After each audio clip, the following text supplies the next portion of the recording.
Muy buenas noches, qué privilegio estar acá. Para mí es un gusto muy grande poder estar con ustedes, poder acercarnos a un tema que nos tiene muy preocupados, ¿cierto? Como iglesia, y que entre todos podamos como construir, como no irnos con la preocupación, sino más bien a partir de lo que escuchemos, poder dar algunas propuestas, y esa es como la meta del cierre de esta noche. Entonces, mientras voy a colocar el computador, permítanme un momentico, por favor.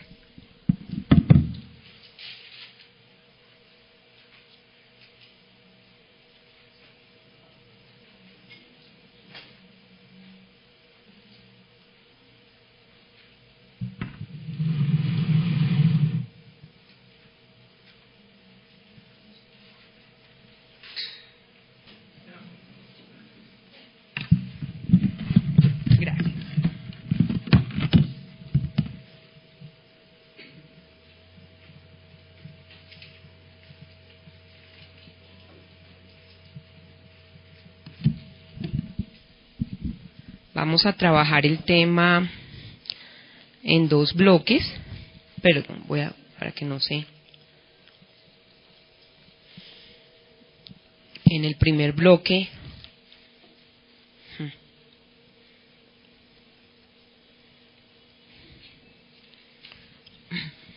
Ya.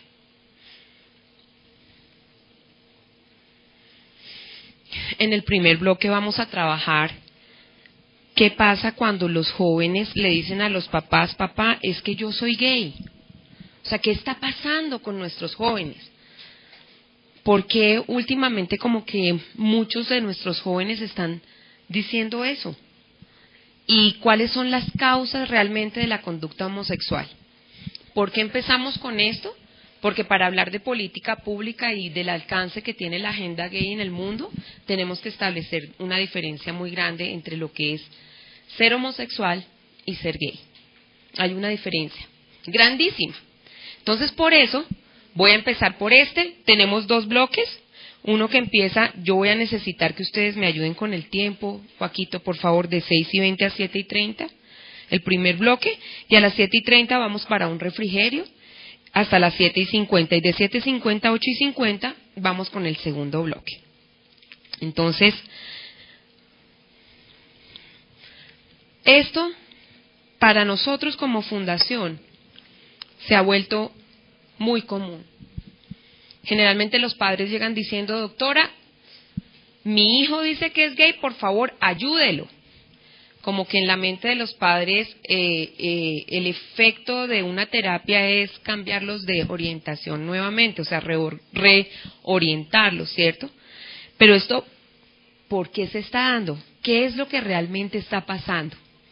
Yo quiero decirles que debido al enfoque educativo actual, tenemos una facilidad enorme en muchos de los jóvenes de entrar dentro de una conducta homosexual o lésbica por pura curiosidad.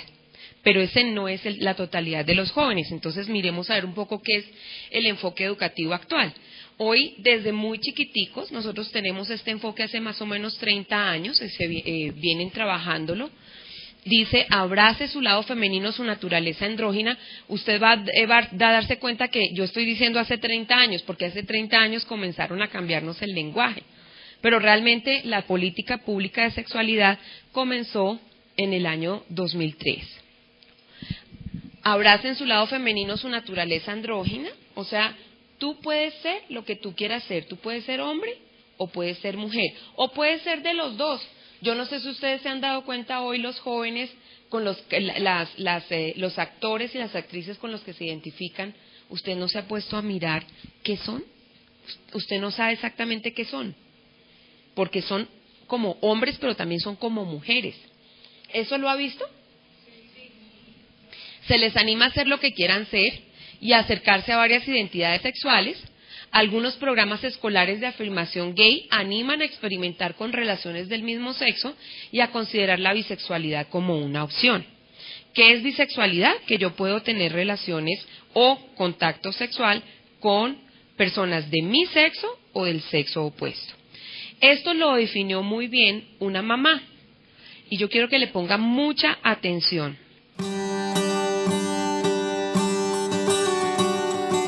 La vida está llena de amaneceres, de nuevas oportunidades para vivir, crecer, aprender, enamorarse, formar una familia y ser feliz. Hola, soy Catalina Castillo, mamá de 2 hijos, Andrea y Sergio. Doy todo lo que tengo por ellos porque quiero verlos tener una vida plena y feliz. Es por eso que hoy quiero hablarle a usted de un tema que considero fundamental para alcanzar este sueño, la sexualidad. En los años 90, los colegios colombianos incluyeron las clases de educación sexual obligatorias con el fin de ayudar a las nuevas generaciones a superar los problemas de moralismo, tabúes y la falta de información que se manejaba en los hogares. Esta nueva asignatura nos cuestionó como padres. Algunos lo asumimos como un reto para hablar de estos temas con nuestros hijos, pero la gran mayoría delegó la responsabilidad a los colegios. Lo que sí esperábamos era que el programa estuviera basado en valores y principios, que se hablara del amor integral y según la madurez y la edad de los niños. Pero todo esto ha dado un giro muy sutil, que los padres no hemos visto. Por eso le pregunto hoy, ¿conoce usted el contenido y el material que le están presentando a sus hijos en las clases de educación sexual? ¿Sabe usted cómo le están enseñando la sexualidad a su hijo? ¿Y qué concepto de ser humano buscan alcanzar? Pues yo tampoco lo sabía, hasta que llegó mi hijo Sergio, muy perturbado por lo que le habían enseñado en el colegio, y decidí investigar. Lo que encontré me aterró y se lo quiero contar. Desde el 2003, el Ministerio de Educación Nacional, junto con el Fondo de Población de las Naciones Unidas, hizo pública su política de salud sexual y reproductiva. De ahí viene el programa de Educación para la Sexualidad y de Construcción Ciudadana. El programa busca despertar la actividad sexual de los niños desde pequeños, la autoexploración del cuerpo y la búsqueda de un placer sin límites, acabando así con el sano desarrollo de los niños, utilizando materiales inadecuados y sin filtros de ninguna clase. No está fundamentado en la biología, sino en una ideología cualquiera, que busca adoctrinar a los niños en una política transversal de género, diversidad y tolerancia. ¿Usted se imagina qué pasa por la cabeza de un niño cuando en el colegio que escogieron sus papás para él le dicen que uno no nació ni hombre ni mujer y que uno puede transformar su identidad sexual según su deseo? Que el programa le enseña a su hija que se puede enamorar de su mejor amiga, que eso es normal y puede ser aceptado porque todos tenemos derecho a decidir cuál es nuestra identidad sexual, que tiene derecho a experimentar el placer sexual por encima de todo sin necesidad de generar ningún vínculo, que el sexo es una necesidad básica y que debemos respetar todas las formas de sexualidad, con el único objetivo de satisfacer el placer y crear una democracia sexual. Yo me pregunto hoy, ¿qué pasó con la inocencia, con el pudor, con el amor, el enamoramiento, con el valor de entregarse a otra persona, el respeto hacia uno mismo y de formar una familia? Por eso, ya no nos extraña ver niñas de escasos 12 años con bebés en los brazos y jóvenes teniendo relaciones sexuales sin trascendencia y sin importar las consecuencias. Enfermedades de transmisión sexual, aborto, adicción, soledad, depresión y suicidio. Ya nada nos sorprende. Hay acceso a anticonceptivos gratis desde niños, causando un aumento en la promiscuidad y las relaciones homosexuales entre jóvenes. Lo más grave de este programa es que nos están violando el derecho fundamental que tenemos nosotros los padres de ser los primeros educadores de nuestros hijos y educarlos según nuestros valores. ¿Usted se imagina qué pasa cuando a los niños y adolescentes se les llena de derechos y no se les exigen ni deberes ni se les ponen límites? Por eso estoy hoy aquí, porque no voy a permitir que manipulen la conciencia de mis hijos. Padres de familia, esto es una guerra. Y el campo de batalla es la mente y los valores de nuestros niños. Estoy dispuesta, así como otros padres de familia, a dar un paso al frente y estoy segura que usted también. Actuemos ya. Empiece por conocer qué le están dando a sus hijos en el colegio. Cuéntele a otros papás. Ingrese a nuestra página e infórmese. Un paso al frente, lucharé por la verdad. Un paso al frente, no te dejaré jamás.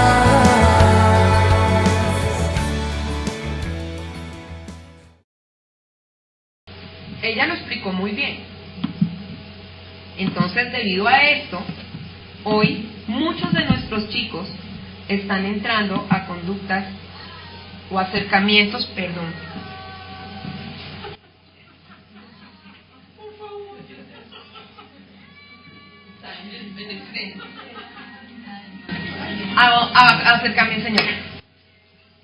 a acercamientos homosexuales y lésbicos por pura curiosidad. Ahora, ¿esto los hace ser homosexuales? No. Pero los confunde tremendamente en su identidad, porque su identidad está en formación. Existen otros chicos, no aquellos que se meten por curiosidad a ver cómo es esto, qué pasa. No, existen algunos niños que desde muy pequeñitos están teniendo una situación que nosotros llamamos desorden de identidad de género. ¿Cómo se genera o cómo se gesta este desorden de identidad de género? Normalmente se gesta en las primeras etapas del desarrollo. Y hay una cantidad de situaciones cuando el niño entra al colegio y cuando va avanzando en la primaria y luego en la secundaria, que se unen para hacer más profundo este desorden de identidad de género. Entonces yo me voy a ir desde atrás, desde adelante hacia atrás. Cuando el niño dice, yo soy gay, ¿qué pasó años antes? Pasaron esta serie de circunstancias. El rechazo de sus compañeros, la impopularidad, el aislamiento, los apodos o sobrenombres que los chicos en este momento, para ellos es muy fácil decirle a un chico o a una chica, ¿usted es gay? ¿Usted es gay? Es que es tan suavecito. Y entonces empiezan a hacerle así, y empiezan a imitarlo, ¿cierto? Usted es gay, y para todo es o esta palabra o esa. Los chicos son muy crueles. Y estas son cosas que se ven en el colegio, la desaprobación, el rechazo, el sentirse excluido del grupo. O sea que cuando llegamos a niños de 13, 14, 15, 16 y 17 años, muy probablemente esto ocurrió en su transcurso, en su paso por la primaria y por el bachillerato. Pero ¿qué más pasó? Algunos aducen que la conducta homosexual tiene algunas causas físicas. Esto cada vez es más debatido. Ayer estuve en un entrenamiento, antier, con una médica, y ella decía, mire, en este momento no pueden aducir causas físicas, porque no las hay. O sea, el problema aquí es que el órgano sexual más importante del cuerpo, que es el cerebro, es el que se modifica. Pero sin embargo, ¿cierto? Hay algunas corrientes que nos dicen que las deficiencias hormonales dan origen a la conducta homosexual. Sin embargo, fíjese, seguimos con algunas de las cosas que refuerzan este desorden de identidad de género. Por ejemplo, niños que les ha tocado, que tienen enfermedades crónicas y que les ha tocado salir y entrar del colegio permanentemente. Chicos con alguna discapacidad, hoy ya no se les llama niños discapacitados, sino con habilidades diversas. Entonces esos chiquitos que no son iguales a los demás, ¿cierto? Que les falta un dedito, una manito, un pie, ellos son estigmatizados. Chicos con algunas deficiencias hormonales, yo me refiero específicamente a los chicos varones que les crecen las tetillas, que hormonalmente ellos tienen una producción mayor de testosterona y les crecen las tetillas. Falta de habilidad atlética en los chicos, o ser poco atractiva en las chicas, o los problemas de sobrepeso. Todo esto va haciendo un caldo de cultivo para ese niño que en su infancia temprana ya empezaba a manifestar algunos problemas de identidad. Quiero que sepan que los sentimientos homosexuales, según todos los autores que yo he leído e investigado, llegan a la misma conclusión. Los autores que he investigado, porque esto ha sido tema de investigación muchos años para nosotros debido al contexto en el cual estamos trabajando, hemos tomado autores que tienen que ver con el contexto de la fe, pero también autores que tienen muy buen trabajo en homosexualidad y que no tienen nada que ver con el contexto de la fe. Y todos llegan a la misma conclusión. Esta conclusión la da Don Smieter. Don Smieter es el fundador del ministerio His Servants. Nosotros tenemos His Servants en Barranquilla, y él sacó un libro muy, muy importante, se llama Una pizca de prevención hacia la homosexualidad. Este libro salió hace muchos años, yo creo que ya no se encuentra en el mercado, pero qué libro tan bueno. Si ustedes tienen acceso al ministerio His Servants, vale la pena que lo lean. Don Smieter dice: los sentimientos homosexuales son desarrollados por un complejo grupo de circunstancias establecidos en el periodo del nacimiento y los años tempranos de la vida. Estos inciden en las decisiones que tomamos. Entonces, para poder entender un poquito qué es la conducta homosexual, tenemos que remitirnos a la primera infancia de la vida del niño. Y establecer una diferencia muy grande entre lo que es ser gay y lo que es ser homosexual.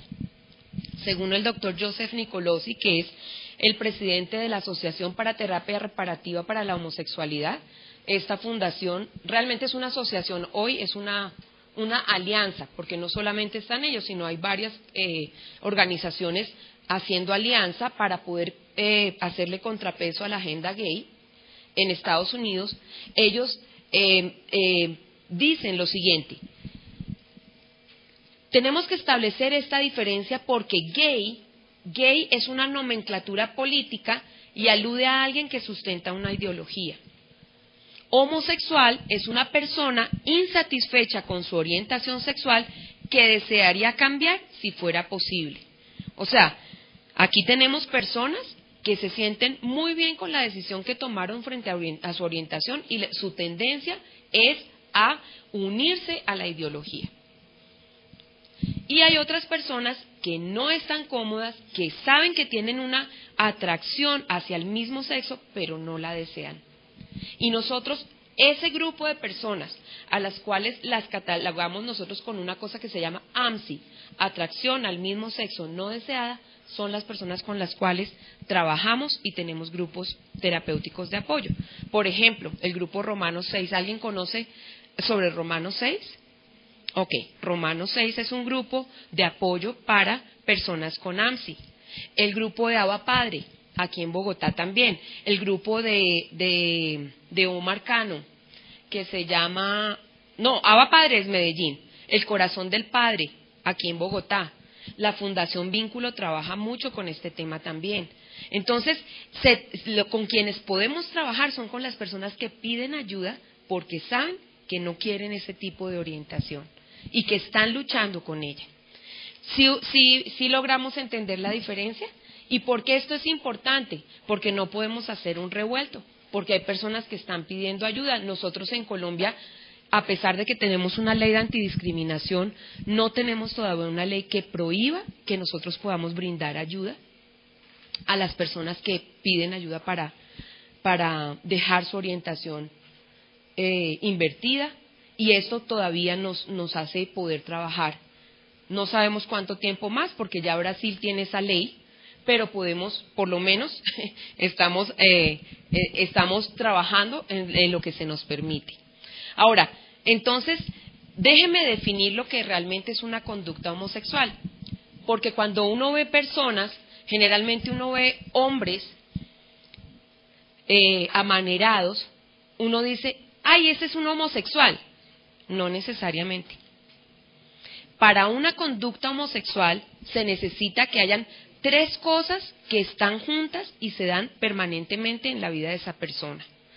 Entonces, el doctor William Consiglio la define muy bien porque la detalla. Él dice que es el interés sexual en, actividad con y muchas veces fuerte apego emotivo a una persona del mismo sexo. Tienen que haber esas 3 características en esa persona para que hablemos de una condición homosexual. Los casos que yo he tenido el privilegio de acompañar de jóvenes a los cuales yo les pregunto, ¿realmente tú eres gay? Y ellos me explican qué es lo que realmente están sintiendo, ellos no tienen interés sexual, ellos no tienen interés en ir a tener relaciones sexuales.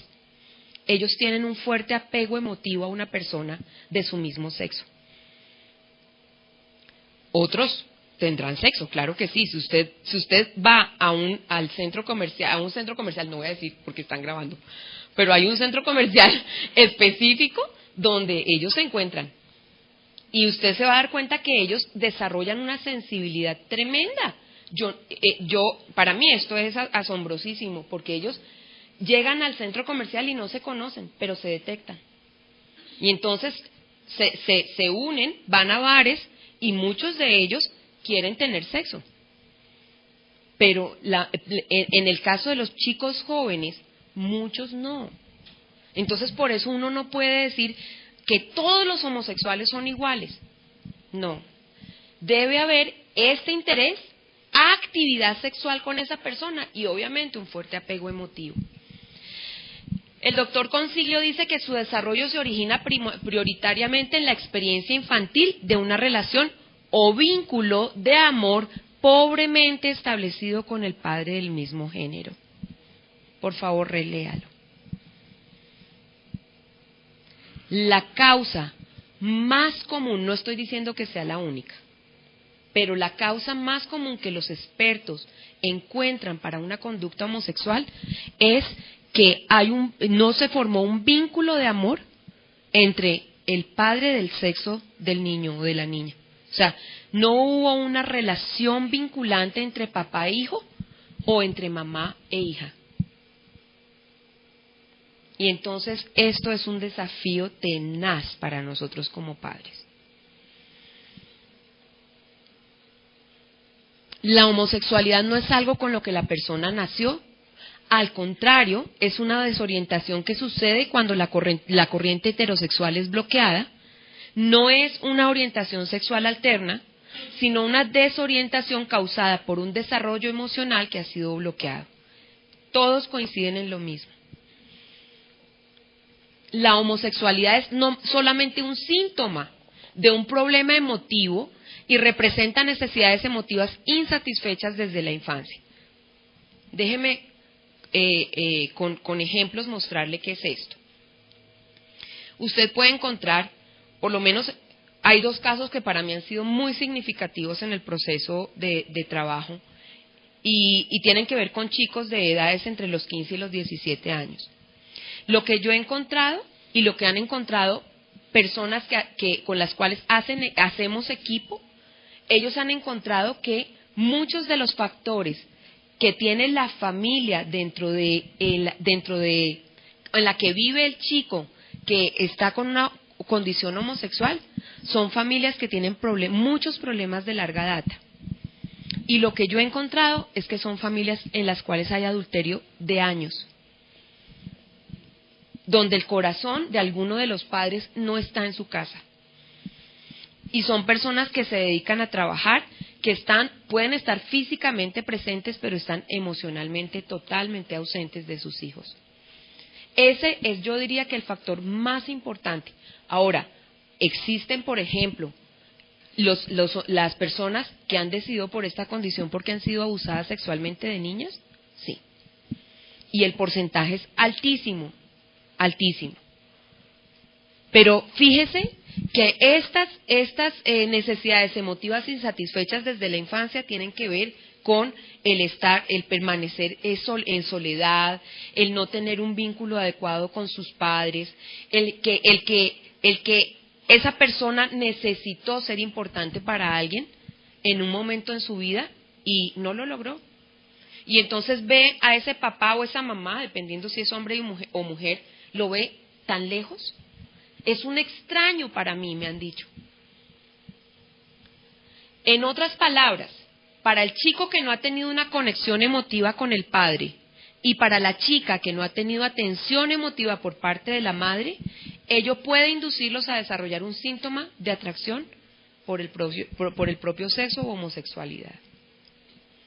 El doctor Joseph Nicolosi dice, mire, ¿sabe qué? En conclusión, yo quiero decirle que quiero preguntarle, ¿usted qué cree que necesita un chico con condición homosexual? ¿El abrazo de quién?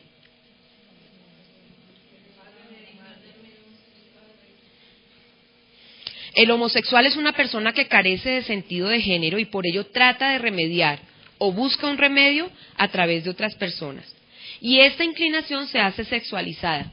En las primeras etapas de la vida del niño, él está desarrollándose, pero lo que es sexual, a pesar de que él siente curiosidad, todos los niños sienten curiosidad por lo sexual, pero para ellos la sexualidad es algo que es muy, tiene que ver mucho con su desarrollo, pero no es tan fuerte como cuando llega la etapa del desarrollo físico. Cuando los niños se desarrollan físicamente y las niñas, entra en ellos un impulso sexual y es allí donde ese deseo que antes era emocional se puede sexualizar y por eso se confunde con sexo, con lo físico. Se hace sexualizado. Por eso ellos manifiestan el síntoma de la homosexualidad. Pero cuando uno empieza a trabajar con ellos, uno se da cuenta, por ejemplo, uno de ellos me decía, es que mis amigos son mi familia. Yo no tengo familia. Mi papá y mi mamá no son mi familia, son mis amigos. Tremendo, ¿verdad? Ellos encuentran entonces que hay una relación triádica. En el caso de los varones, encuentran que hay un padre distanciado y crítico, una madre hiperinvolucrada, intrusiva y a veces dominante, y un chico constitucionalmente sensible. Hay chicos que son cuya tendencia de carácter es relacional, y eso no está mal, somos diferentes, Dios nos ha hecho diferentes. Uno generalmente ve chicos bruscos, ¿cierto? Y la cultura nos ha dicho que entre más brusco y más macho sea, entonces es más varonil. No, eso no lo hace ser un hombre. Pero entre más juegue fútbol, más se tire, más se golpee, no, ese sí es un verdadero hombrecito. ¿Y qué pasa con los niños que son relacionales? Con los niños que no les gusta el fútbol, ¿qué pasa con ellos? Empezamos a tildarlos. ¡Ay, a usted le pasa algo! Usted es como raro, ¿no? Y los más desafiantes, usted es como mariquita, ¿no? ¿Qué pasa con las niñas? Hemos pensado que las niñas tienen que ser femeninas, jugar con muñecas. ¿Qué pasa cuando la niña no quiere jugar con muñecas sino con carritos? Le gustan los carros. Y no se viste con vestidos, le parece hartísimo vestirse con vestidos, se viste con un pantalón. Entonces, ¿una niña así es marimacha? Mucho de esto nos lo ha enseñado la cultura y no hemos entendido que Dios nos hizo tan diferentes y que celebremos la diversidad que Dios nos dio.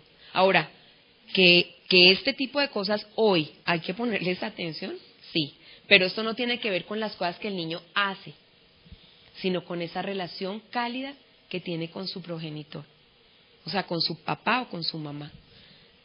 ¿Qué pasa con la masculinidad?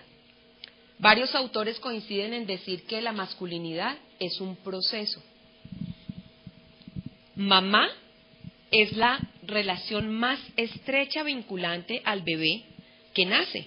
¿Por qué? Porque mamá lo tiene, ¿cierto? Mamá lo hace nacer, mamá lo cuida, mamá lo lacta, mamá sí, o sea, mamá, el vínculo más cercano del bebé es la mamá. Pero hay un momento donde para los varones es necesario apartarse de mamá, dejar de vincularse con mamá y empezar a vincularse con papá para que su masculinidad se desarrolle adecuadamente. Por eso es tan importante la presencia de papá en la vida de los hijos y en la vida de las hijas. Ahora le voy a explicar qué hace papá en la vida de una niña. Ese proceso de desvincularse con mamá y empezar a vincularse con papá, compartiendo una relación cálida de corazón a corazón, compartiendo tiempo, compartiendo espacio, hace que esa masculinidad se desarrolle sanamente. Pero entonces imagínense cuando papá no está. Y cuando mamá dice, yo sin usted puedo y me va mejor. Porque hay muchas madres que hoy dicen eso, con usted o sin usted. Lo que no sirva, que no estorbe. Tenaz. Tenaz. Ahora, ¿qué pasa con la niña? La niña no necesita ese proceso. La niña tiene vínculo básico con mamá, ¿cierto? Pero llega un momento en donde la niña empieza a individuarse de mamá, o sea, a apartarse para ser ella misma. Cuando mamá no la deja vivir ese proceso de apartarse, por ejemplo, mamá es la que le compra la ropa, mamá es la que la viste, mamá es la que le pone las colitas o le pone el moñito. ¿Qué pasa cuando la niña dice, mamá, no quisiera que me compraras esa blusa, me gustaría esta? No, yo soy la que sé qué es lo que le sirve a usted y qué es lo que le conviene. Mamá, no me gustaría ponerme colitas, sino me gustaría ponerme una hebillita. No, mijito. Usted se ve mejor con colitas. La niña está tratando de individuarse, ¿sí? Individuarse de mamá. Pero la mamá no la deja. Y esa relación, si la sumamos, una relación conflictiva con mamá, ahí tenemos un caldo de cultivo. Muy, muy importante para la condición lésbica. Pero sabemos también que muchos de los casos de la condición lésbica vienen producto de un daño que se generó por abuso sexual ocurrido en la niñez. Es una de las causas más grandes que las mujeres optan por una condición lésbica. Entonces, déjeme resumirle. ¿Qué es lo que vemos en los niños que tienen un desorden de identidad de género? En la infancia temprana, vemos niños que han nacido en este tipo de contextos y obviamente que se desarrollan este tipo de relaciones. Padres que sienten que no pueden compartir los mismos intereses con su hijo, padres que abandonan al niño y lo dejan al cuidado de su madre y lo visitan esporádicamente. Mire, muchos de los niños que nosotros hemos trabajado en la fundación han sido niños que cada 8 días están cambiando de casa. 8 días con el papá, 8 días con la mamá. Tremendo, son los niños yo-yo, digo yo. Niños cuyo padre es punitivo, es cruel, lo rechaza o es violento o maltratante. Y cuando este tipo de padres punitivos y maltratantes, que a veces son tan machistas, empiezan a ver conductas amaneradas en el niño, ¿por qué? Porque el niño no se identifica con papá, olvídese. ¿Yo qué me voy a identificar con este papá así? El niño se identifica con su mamá. Y entonces, muchas veces el niño tiene conductas amaneradas y entonces, claro, esto hace que el papá generalmente es homofóbico. ¿Qué es homofóbico? Pues que hay personas que odian la conducta homosexual. Y entonces, al ver al niño así, más es el rechazo. ¿Qué es lo que busca ese chiquito? Que papá lo ame. Pero papá lo rechaza de tal forma que el niño cada vez se siente más lejos de papá. Incomprensión, distancia, evitación, daño, actitudes de extraños en la relación padre-hijo. Pero también mamitas que desarrollan una relación excesivamente íntima con sus hijos y que se vuelven codependientes. Y entonces hemos visto mamás que, tienen un cordón umbilical con estos chiquitos terrible. Yo no sé si usted ha escuchado mujeres que, por ejemplo, el hijo se va a casar porque ya es grande, ¿no? Ya es maduro, ya tiene que salir de casa y la mamá dice, no, mi hijo no se puede casar. Y uno le dice, ¿cómo así que su hijo no se puede casar? No, es que mi hijo es como mi pareja. Y uno dice, a ver, ¿habrá habido incesto aquí? O sea, uno ve relaciones tan fuertes emocionalmente que no necesariamente son sexuales, pero son tremendamente codependientes. Cuando han visto el maltrato entre sus padres, especialmente a papá pegándole a mamá. A metros, yo no me identifico con papá, nunca me voy a identificar con él. Nunca. Ahora, ¿qué pasa en las niñas? Aquella madre narcisista que interfiere con la separación e individuación de su hijita. Esta es la causa más común de una conducta lésbica. El daño severo llevado a cabo por un varón y normalmente a través del abuso sexual. Pero también hemos visto que hay niñas cuyos padres son emocionalmente insensibles, alcohólicos y abusadores, pero esta es otra causa muy común. Padres que son débiles, que no ejercen su liderazgo, manipulados por sus esposas y madres. Esta, más la del abuso sexual, son las causas más frecuentes en la conducta lésbica. Yo quisiera saber si aquí ¿tú eres representante de Romanos? ¿6? ¿No? Ok. ¿Sí? Ok. Muy bien. Nosotros tenemos estudios diferentes frente al tema del abuso sexual y es la razón por la cual nosotros tuvimos que meternos de cabeza como fundación. Yo represento a la Fundación Ámalos, nosotros trabajamos en formando en sexualidad y previniendo, detectando e interviniendo y atendiendo el abuso sexual en los niños y en los jóvenes. Y obviamente esta es una de las causas más comunes para una conducta homosexual.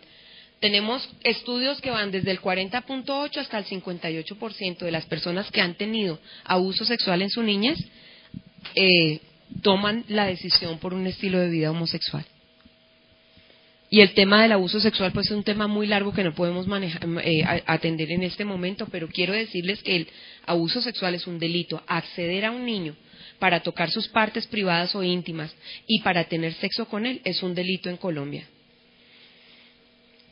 La inconformidad de género en la infancia puede ser el factor simple observable más común en relación con la homosexualidad. O sea, antes de una conducta homosexual, ¿qué vimos?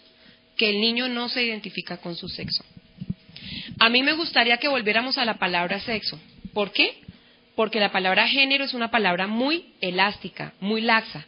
La introdujo una ideología hace 30 años precisamente para permitir que hayan diferentes estilos de vida sexual.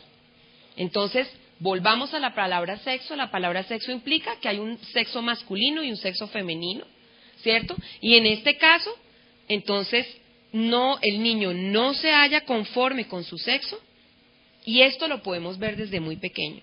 Entonces, los autores nos dicen que hay formas, cuando un papá y una mamá están bien entrenados para ver la conducta homosexual o los síntomas de una conducta homosexual, ellos pueden ver señales de prehomosexualidad. Mire, por ejemplo, este niño. Este niño no tiene más de 8 años. Cuando hay un deseo afirmado repetidamente de ser del otro sexo, vemos niños desde muy chiquitos. No es que si su hijo se pinta los labios una vez y se pone los tacones de la mamá, ya va a ser homosexual. No, pero si esa conducta es permanente y se repite, y el niño busca hacerlo, póngale cuidado. Póngale cuidado porque que una o que otra vez lo haga es una cosa, pero ya una conducta repetitiva, que en los chicos haya deseo insistente de vestirse con ropa femenina y en las niñas un deseo insistente de vestirse con el estereotipo masculino, que haya preferencia fuerte y persistente por roles del mismo sexo en juegos o fantasías persistentes de ser del otro sexo y una fuerte preferencia por compañeros de juego del otro sexo. Cuando trabajo esto con jóvenes, hay una conferencia que se llama ¿Soy gay, nací o me hice?, que va dirigida a ellos. Y en más o menos en mitad de la conferencia, en varias ocasiones me han dicho, pero, especialmente las niñas, pero yo tengo amigos homosexuales que son mejores que mis amigas. Es que la persona con una orientación diferente a la suya es un ser humano maravilloso que sencillamente crea amistades como usted y como yo. Claro que sí. Pero mi pregunta aquí es, ¿por qué él busca a las niñas? ¿Usted qué cree? ¿Porque se identifica con ellas? Yo más que identificarse con ellas diría que él se siente muy amenazado con los varones, porque no se siente adecuado. Porque la conducta masculina es algo que él anhela, que él añora, los ve de lejos. Por eso es que les encanta, o sea, por eso que se vuelve una atracción tan grande, porque él añora eso. pero él dice, yo no puedo llegar allá. Yo no sé cómo es ser así. Y por eso busca a las niñas y se siente tan cómodo al lado de las niñas. Eso no pasa con las niñas. Las mujeres pueden buscar amigos varones y tienen relaciones de amistad estrechas con ellos, pero ellas también tienen mujeres y las relaciones lésbicas son muy, muy fuertes emocionalmente. Entonces sí se da cuenta que tenemos algunas señales que nos pueden dar desde chiquitos la posibilidad de empezar a trabajar y no llegar al punto de decir, todos los años, mire, generalmente, ¿quién se da cuenta de esto? La mamá. Y la mamá va y consulta en el colegio, o sea, aquí hay maestros de colegio, miren, por favor, esto no lo dejen pasar. Les dicen, no, tranquila señora, esto va a pasar. Eso es parte del desarrollo. No, por favor. Mire, las mamás de los chicos que yo he tenido que atender me decían, pero yo llevo hablando de esto años.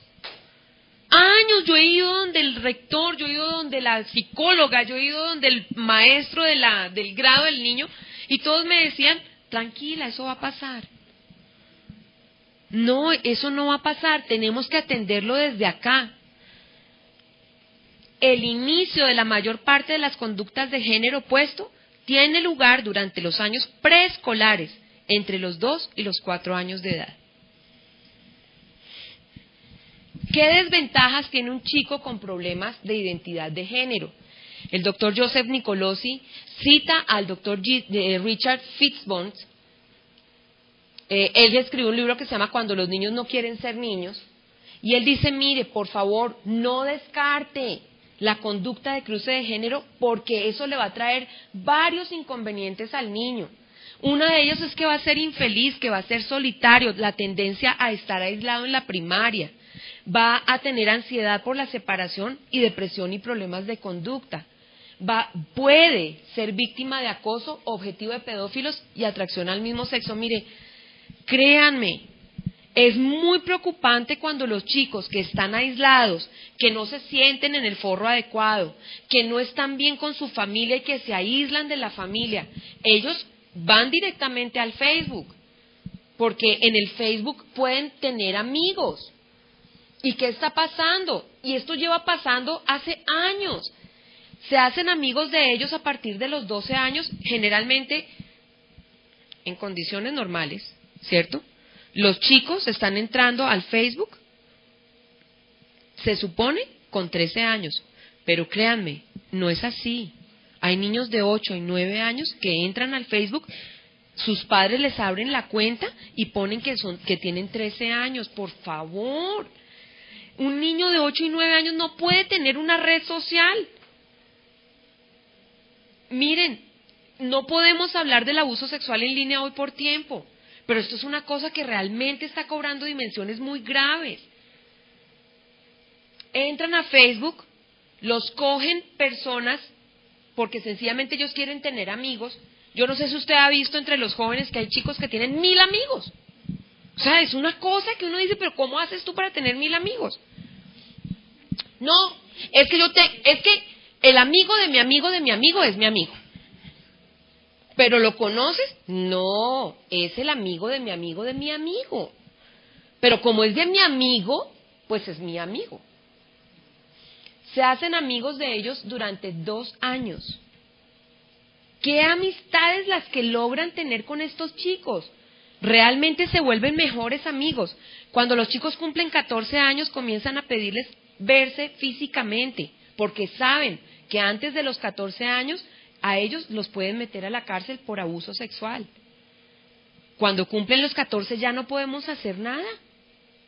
Ya se supone que el niño consciente, según la ley colombiana, tener acercamientos sexuales, y por eso buscan un bar o buscan tenerlos físicamente, y entonces se logran esa oportunidad física, y hemos tenido chicos que los han prostituido. Todo esto, ¿por qué? Porque el chico aislado, solito, quiso entrar a una red social. Pero también los podemos ver, y esto es con el paso del tiempo, envueltos en drogas, abuso de alcohol, prostitución, intento de suicidio. Mi compañera de trabajo es especialista en suicidio. Ella hizo una maestría en suicidio y encontró dentro de toda su investigación que hay 4 razones por las cuales nuestros chiquitos colombianos entre los 7 y los 19 años se están suicidando. Y 2 de ellas son no saber cuál es su identidad, o sea, no saber qué sexo tienen, y el abuso sexual.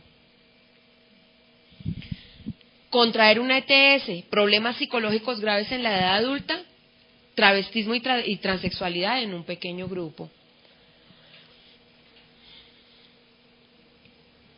Yo quisiera, con todo respeto, acercarme un momento a los principios bíblicos, porque a pesar de que estoy en un contexto pastoral, y ustedes tal vez saben más que yo de esto, yo he tenido que poder adentrarme en los principios de Dios para poder formar en sexualidad a las personas del común como yo, ¿cierto? Que no tienen una formación teológica. Y pensando en esto y orando por esto, un día tuve un encuentro divino y me encontré con el doctor Darrow Miller. Darrow Miller es un pensador, un teólogo, es autor de Discipulando Naciones. Él es discípulo de Francis Schaeffer, y me encontré con él un día en un congreso y se convirtió en mi mentor, y él me enseñó lo que les voy a explicar sobre sexualidad. Yo espero que estemos de acuerdo, ¿cierto? Pero yo vengo con mucho respeto porque sé que ustedes tienen muchísima más experiencia que yo en los principios bíblicos. Sin embargo, ¿por qué los voy a presentar?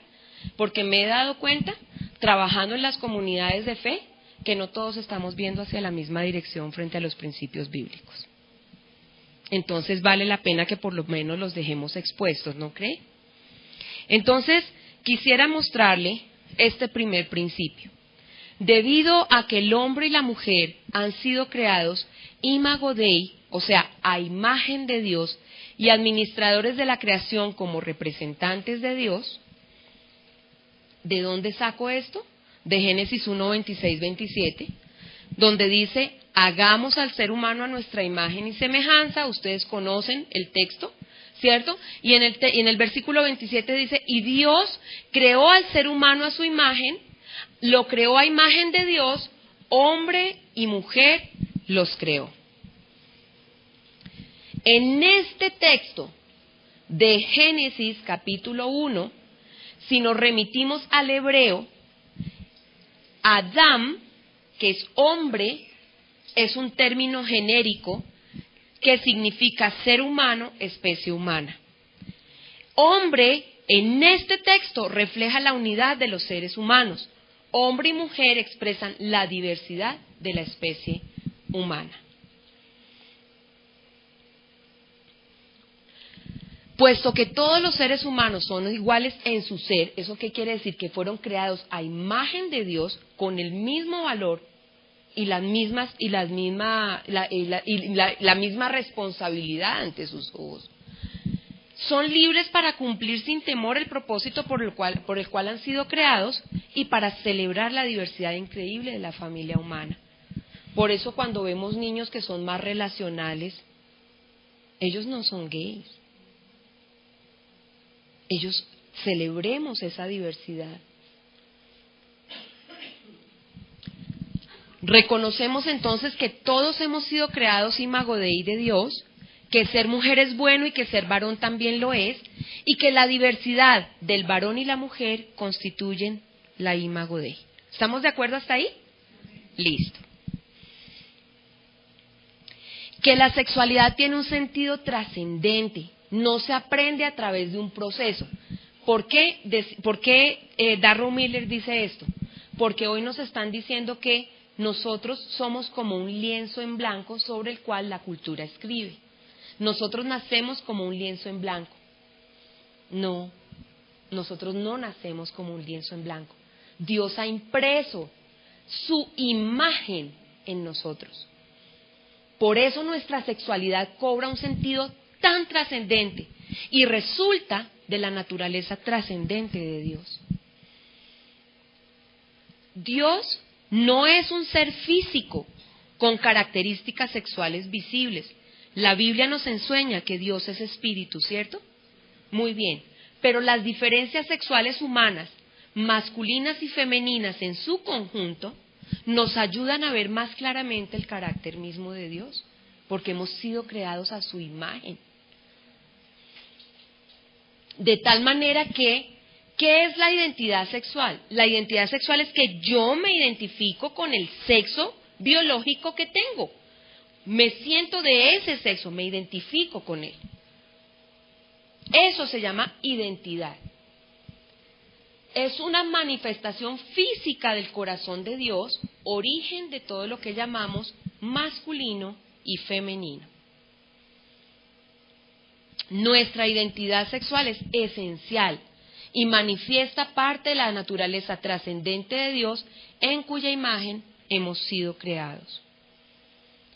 Entonces, Darrow nos enseña en su libro Opresión de la Mujer, Pobreza y Desarrollo, que es donde escribe todos estos principios de sexualidad humana, nos dice, mire, es que la sexualidad y la feminidad y la masculinidad no son las cosas que la persona hace, son las cosas que la persona es. Y entonces, él nos dice, mire, ¿qué es el corazón maternal de Dios? Dios ha decidido revelarse al ser humano como padre. Dios no es madre. Dios es como una madre, porque hay muchos ejemplos en la Biblia que Él nos dice que Él nos amamanta con sus henchidos senos, ¿cierto? Que Él nos abraza como una madre. Gallina abraza a sus polluelos como una madre. Pero Dios no es madre. Dios decidió revelarse al ser humano como padre. Y alguna vez hablando con algunos teólogos sobre esto, uno de ellos me dijo, esta es una conclusión muy mía, dijo, pero ¿tú sabes por qué creo yo que Dios quiso revelarse como padre? Porque el papá humano abandona, porque el papá humano es violento, porque el papá humano no es ejemplo para los hombres de masculinidad, mientras que Dios sí. Y Cristo es la imagen de masculinidad más perfecta a la cual los hombres se pueden identificar. Y yo quedé, bueno, esa es una conclusión muy de él, ¿verdad? Pero qué bueno, me llamó mucho la atención. Entonces, cuando él dice, ¿qué es la feminidad eternal? Es el corazón de Dios. El corazón de Dios que tiene que ver con el amor autosacrificado, con la compasión, con la capacidad de criar y socorrer. Y mire, esta capacidad de criar y socorrer, Dios la ha colocado en la mujer, no como resultado de los senos y la dinámica de los senos y el útero. No es que la mujer cría solamente cuando tiene hijos en su vientre. La mujer soltera que no tiene hijos también tiene ese instinto de criar y socorrer, de ser instructor y de ser maestro. O sea, es ese corazón de Dios que responde, intuitivo, que detecta y que percibe. Eso es lo que Darrow Miller dice que es la feminidad eternal. Y por eso lo traje a ustedes, porque me llama mucho la atención que nosotras somos muy diferentes a los hombres. ¿Por qué queremos ser iguales? Miren que hoy el feminismo radical está diciendo que somos intercambiables, que ya no hay roles, que somos iguales.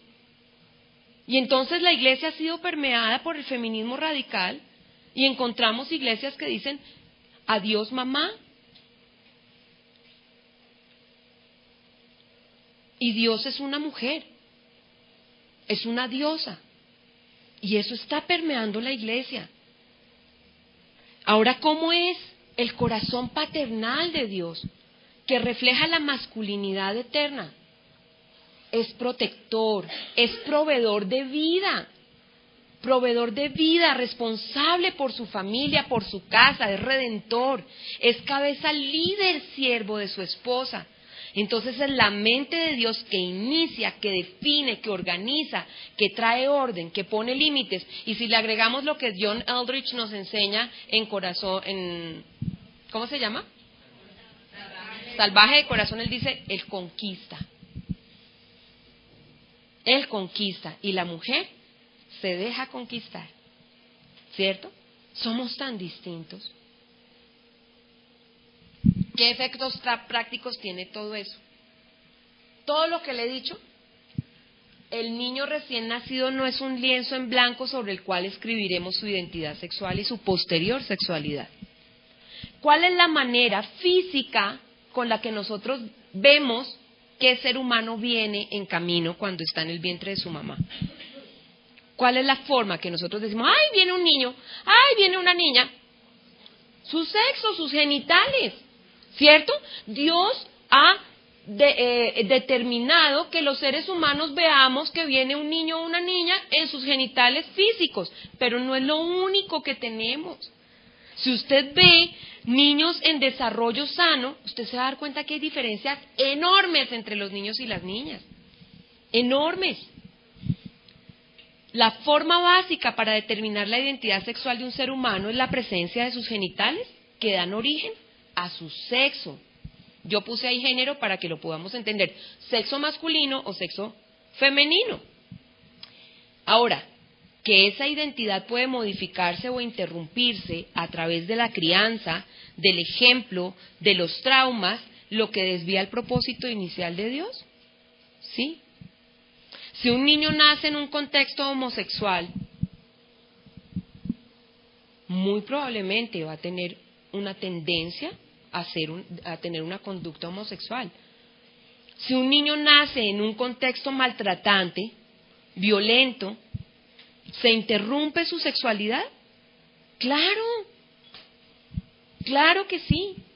Y eso cambia, desvía el propósito inicial que Dios tenía sobre ese ser humano, sí, pero entonces no quiere decir que escribe la cultura sobre ese niño que podría ser niña, ¿no? El niño ya viene, si es un hombrecito, ya viene con la esencia de la imagen de Dios puesta en él. Si es una niña también. Entonces, ¿qué es lo que estamos enfrentando hoy? ¿Qué es lo que más preocupada nos tiene a nosotros? Es que esto es un desafío al carácter mismo de Dios. Solo existen entonces dos sexos, masculino y femenino, creados por Dios. Enseñar la existencia de otros o más géneros es pervertir el diseño original de Dios. Ahora, ¿qué pasa con la capacidad de complementar que le dio al hombre y a la mujer Dios? Mire, una de las razones por las cuales entra Génesis 2 al panorama es porque Él creó el matrimonio entre un hombre y una mujer por la capacidad que ellos tienen para complementarse, por lo diferentes que son. Y entonces encontramos Génesis 2, y usted conoce la historia. No es bueno que el hombre esté solo, voy a hacerle una ayuda adecuada. Y sigue el texto, ¿verdad? Pero cuando Dios, de la costilla que Dios le había quitado al hombre, hace una mujer y se la presenta al hombre, Él exclama, esta sí es hueso de mis huesos y carne de mi carne, se llamará mujer porque del hombre fue sacada. Y ahora vamos a ver que en un solo capítulo estas palabras cambian. En Génesis 1 muestra la diferencia de la raza humana y estamos hablando de que hombre, la raíz de hombre en el hebreo es sacar y la raíz de mujer en el hebreo es nekevad. No tienen la misma raíz. O sea, son términos diferentes en Génesis 1, pero en este texto ya no. En este texto, hombre es ish y mujer es isha. Les voy a mostrar. Esta pintura me encanta porque Dios creó al hombre. Esta es una pintura de Miguel Ángel y Miguel Ángel logró ayudarnos a entender que la mujer estaba en la mente de Dios, que Dios tenía pensada a la mujer. Este es el cerebro de Dios según Miguel Ángel, que Dios cuando creó al hombre, Él ya tenía pensada a la mujer. Y entonces aquí el pastor John Angel dice algo que me encanta. Ella no fue tomada de la cabeza para mostrar que no iba a gobernar sobre él, no fue tomada de su pie para enseñar que no iba a ser su esclava, no fue tomada de su mano para mostrar que no iba a ser su herramienta, fue tomada de su costado para mostrar que iba a ser su compañera. Y entonces, Cuando vamos al hebreo, ustedes saben más que yo, ¿cierto? Porque yo de hebreo no sé sino las palabras que tengo acá, ¿cierto? Ayuda idónea es kenegdo es ser. Ser es ayudar, socorrer, asistir, apoyar, consolar. Y ese término, si ustedes lo han estudiado, es un término que va en tiempo presente. Y kenegdo es idónea, como él, correspondiente a él, concuerda con él, y es su complemento. Entonces aquí, en el texto de Génesis 2, hombres ish y mujer deriva de la palabra hombre, es isha. Y esto revela la fuente común y la naturaleza complementaria entre el hombre y la mujer dentro del contexto matrimonial. ¿Por qué? Porque Génesis 2, 24 nos dice, y dejará el hombre a su padre y a su madre y se unirá a su mujer y los dos se fundirán en un solo ser. Ahí se hay una institución santa, que es el matrimonio, ¿verdad? Entonces podemos concluir que el hombre y la mujer no son lo mismo, no son intercambiables, son complementarios.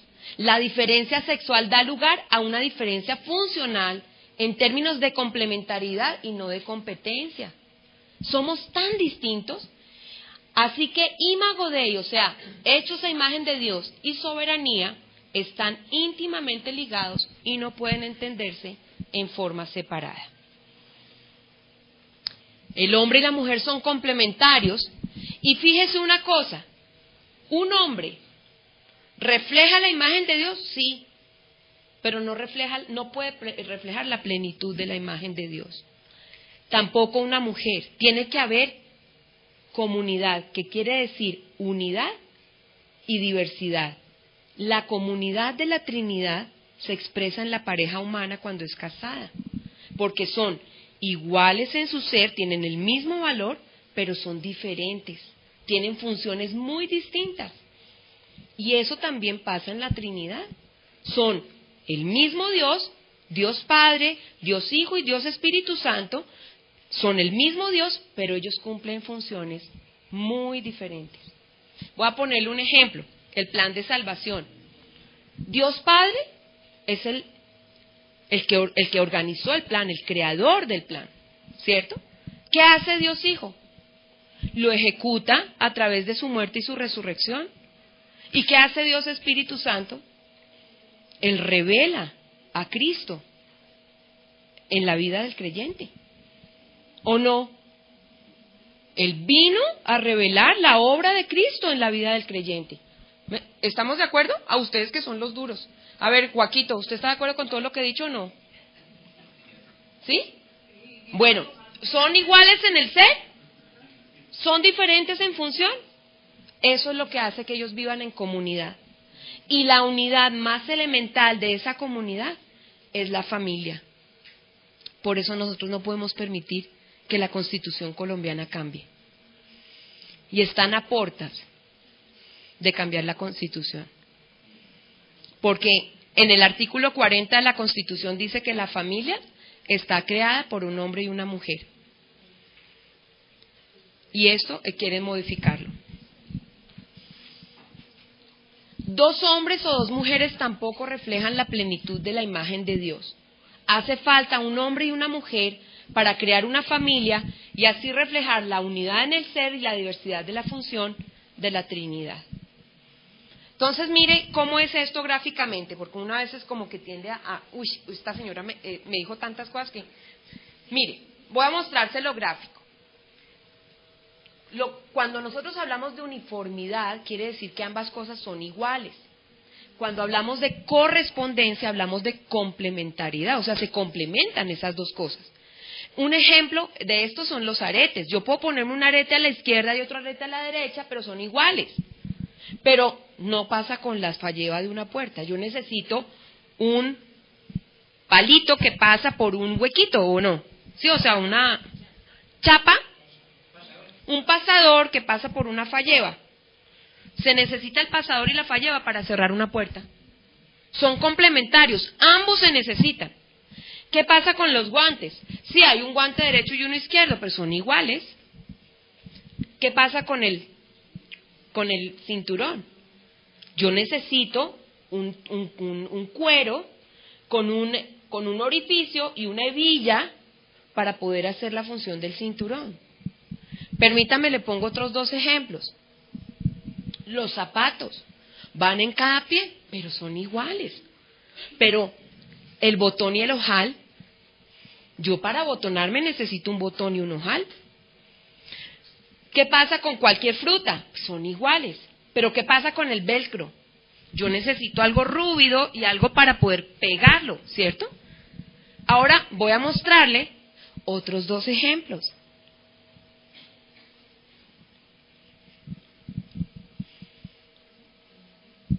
Esto es complementariedad, es correspondencia. Ambos se necesitan, son diferentes. Este refleja uniformidad.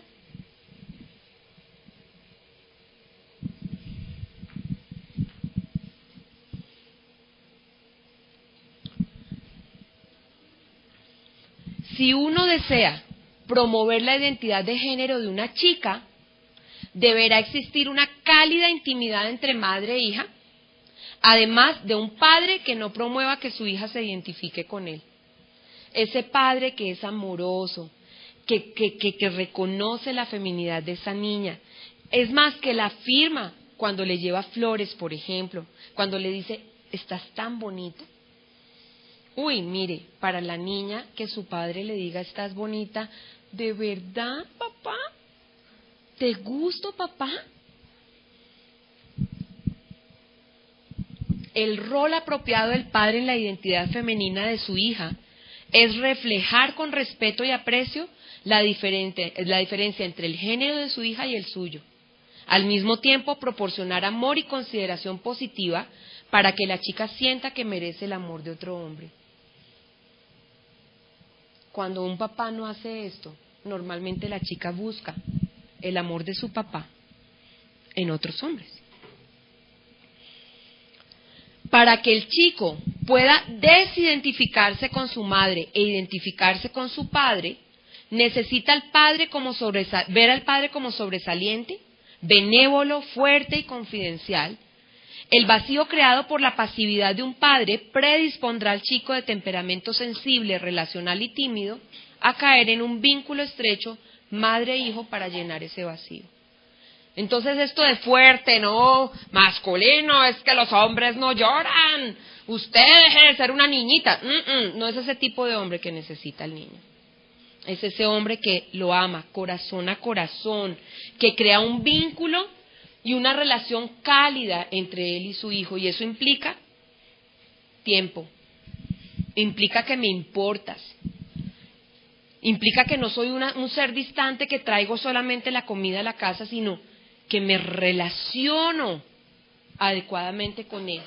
Necesita llegar a convertirse en una persona importante en la vida de su hijo y reconstruir la confianza que en muchas ocasiones no se estableció desde la niñez y que en cierta manera se ha perdido en el proceso de desarrollo del niño.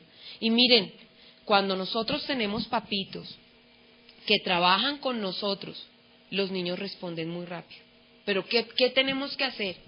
Lo que yo me he dado cuenta es que tenemos que ponerle un piso a la relación entre papá e hijo, porque el niño no va a salir de la condición homosexual si no hay una buena relación con papá. Va a serle muy, pero muy difícil. Entonces, los papitos que trabajan en el proceso, mire, de verdad que yo le doy gracias a Dios porque he tenido unos casos donde papá se involucra de una forma y obviamente no son casos que van a responder al mes, pero con el tiempo uno ve resultados. Y el doctor Joseph Nicolosi lleva casos de 10 años de trabajo con papá y con hijo. Y él, su especialidad es hombres, pero él ha dicho, las mujeres cuya mamá está involucrada en el proceso también tienen buenos resultados. Entonces, yo quería dejar este primer bloque. Quisiera escuchar sus comentarios, sus observaciones. Si hay alguna pregunta, espero poderla responder. Pero esto nos va a dar la posibilidad de entender qué está haciendo la agenda gay en el mundo y qué está haciendo particularmente en nuestro país.